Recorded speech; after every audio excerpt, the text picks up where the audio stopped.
Good afternoon.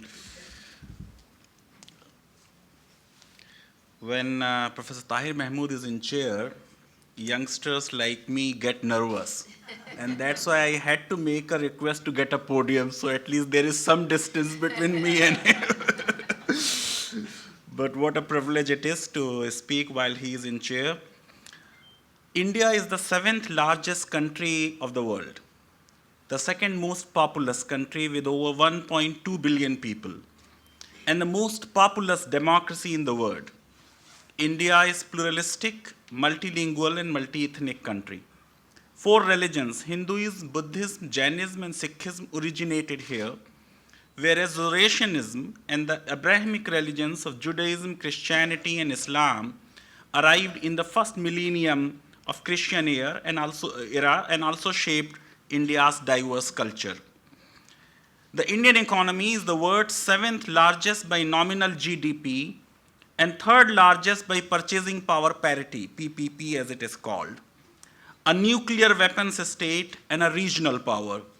It has the third largest standing army in the world and ranks ninth in the military expenditure among nations. According to IMF, as of October 2015, the Indian economy is nominally worth US dollars 2.182 trillions. It is the seventh largest economy by market exchange rates and is at US dollars 8.27 trillion dollars, the third largest by purchasing power parity or PPP. According to 2011 PricewaterhouseCoopers report, India's GDP at purchasing power parity could overtake that of United States by 2045. Religion has always been an indispensable part of our lives. In a country as diverse as India, the predicament of protecting religious minorities within a majoritarian religious culture becomes even more significant. In the words of Sir Harcourt Butler, the Indians are essentially religious, as Europeans are essentially secular. Religion is essentially the alpha and omega of India's life. Gandhiji was convinced that genuine religion constructed bridges of solidarity between people. Authentic religion speaks of harmony, not of sectarianism. Jawaharlal Nehru, our first prime minister, once described communalism as Indian version of fascism. On independence, when country got divided and the divided part became a theocracy, we in India opted for secularism. But we did not create a wall of separation between church and state. Rather, our choice of secularism was specifically stated in the Constituent Assembly as an assurance to minorities that their religion and their law and their religious places would be protected. The Constitution talks of equal treatment of all religions, including minority religions. It talks of absence of discrimination in terms of religious minorities and gives them special rights because the Constituent Assembly, because the framers in the Constituent Assembly were convinced that individual universal rights in themselves are not enough to preserve the distinctive group identities. Indian Constitution is indeed a far-sighted document. In fact, there was a debate, should we start our preamble with God? And then it was voted out, God lost in the vote, and that's why the Constitution is secular. We could have become a Hindu Rashtra, but at that point of time, we decided to opt for scientific temper and a spirit of inquiry. The freedom of religion guaranteed under Indian Constitution extends to propagation, it extends to professing a religion, it talks of public demonstration of religion, but the courts in India have restricted these religious freedoms, and therefore in number of cases the court said we would decide what is essential and what is non-essential features of one's religion. And then there are decisions which say mosque is not central to Islam, or says that beard is not an essential part of Islam because there are many Muslims who don't sport a beard. The personal laws of minorities have been protected and they have been given a right to establish and administer educational institutions of their choice. Now lately, because I have just 10 minutes, so I'll skip how is the freedom of religion in the country. We got a party in power which is committed to majoritarianism And our federal culture minister recently talked of cleansing India's public discourse, culture and education of cultural pollution. The real meaning of this cultural cleansing is being seen in the murderous violence and threats against activists, writers, and filmmakers, and bans on free speech, on non-vegetarian food, and organized intimidation against interfaith friendships, love, and marriage, all by a range of Hindu majoritarian outfits with the tacit backing of the ruling party, in spite of the Prime Minister's promise of protecting diversity and moratorium on communal rights. Last week also in London, the Prime Minister said that diversity is India's strength and Sufism is the best antidote to terrorism. But there has been quite a hate speech in last few months in India from the ruling party, and I'll quickly quote some of the statements from the MPs and ministers. So the ruling party leading member said that Hindus should marry 100 Muslim women for every Hindu marrying a Muslim woman, saying that dig out dead bodies of Muslim women and rape them. RSS, which is an organization which is not a political party but which supports the government from behind, has specifically said India belongs to Hindus, Hindustan is our nation, a Rashtra of Hindus. Now we are in a position to weigh and assert our power which ensures our success. Currently, circumstances are in our favor. This is after Prime Minister was elected last year. Defended religious conversion, RSS defends religious conversion as Ghar Wapsi or homecoming. And the RSS chief is on record to say we are creating a Hindu society. Another rightist organization is which Hindu Parishad, and I'm quoting this man who passed away today, Ashok Singhal, at the age of 89. He said Prithvi Raj had established the Hindu rule 800 years ago. Once again, Hindus are in power. This is about secular India.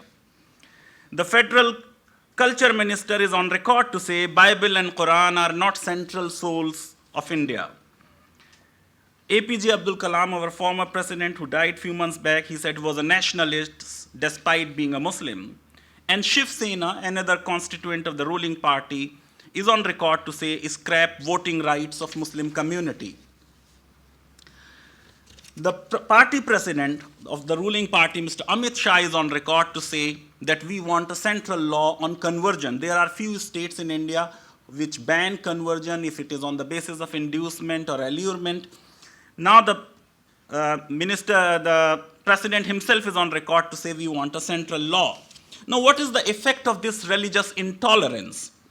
Agriculture is down 2 years in a row to just 1.1% in the first year and now is steeply hurting towards negativity in the second. Manufacturing is now at 5%. Few years back, it was at 14%. Exports are wallowing at minus 21%. Rupee is at its lowest. Gold imports in October 2015 plunged to 59.5% to $1.7 billion. His Excellency, Mr. Nasir Abdulaziz Al Nasir of United Nations, High Representative of United Nations Alliance of Civilization, was in Delhi a fortnight ago, and he said, and I quote, social harmony for sustainable development, promoting understanding and respect in a time of intolerance is important. He said there exists a strong interconnection and notions of social harmony, sustainable development, and promoting understanding and respect. Our former Prime Minister, Manmohan Singh, who himself is an economist, just about a fortnight ago, he also said, the prerequisite for innovation, entrepreneurship, and competition is an open society and a liberal polity where individuals are free to pursue their ideas. Suppression of dissent, of free speech poses a grave danger for economic development. There can be no free market without freedom. For a society that is progressive, the former Prime Minister said, peace in the country was essential not just for human existence and survival, but also for economic growth and development, unquote. He also said it is love and respect of diversity, secularism and pluralism that are vital for the survival of the republic. In the convocation address at IIT Delhi, the governor of the Central Reserve Bank of India also said, he spoke about the marketplace of ideas, about free exchange of creative thought, which led to the very basics of development, on the role of tolerance and economic development. He referred to the spirit of inquiry and environment of debate as fundamentals of a successful society. Taking a jibe at intolerance, he said, and I quote, excessive political correctness stifles progress as much as excessive license and disrespect. Exactly a year and a half ago, the words that resonated through the length and breadth of the country were development, investment, and jobs.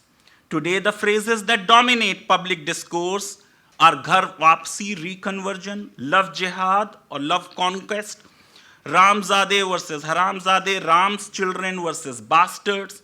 Look at the number of things we ban in India today. Beef, jeans, books, cuss words, NGOs, websites, internet services. Look at the growing exclusiveness. One company recently responded within hours of a Muslim gentleman applying there, we do not hire Muslims.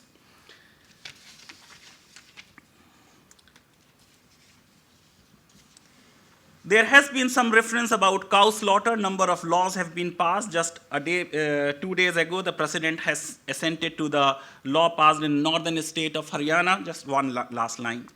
50,000 people lost jobs within Maharashtra in the leather industry. On leather industry, 2.5 million people, majority of the Dalits are dependent. And if leather industry is in problem, then definitely these people would lose their jobs and their livelihood. I would just conclude by saying that only greater freedoms for religions and other identity-based groups can lead to social harmony. Repression of religions and identity-based groups lead to social violence, not harmony. Only allowing religious believers to contribute to society will the country ensure its economic stability. Hope, as the Martin Wright once said, is not a political virtue, but it is a religious one. It will take the best of faith to defeat the worst of religious nationalism and build an Indian society whose growth in GDP, as in religious freedom, can be counted on in the long term. Thank you very much.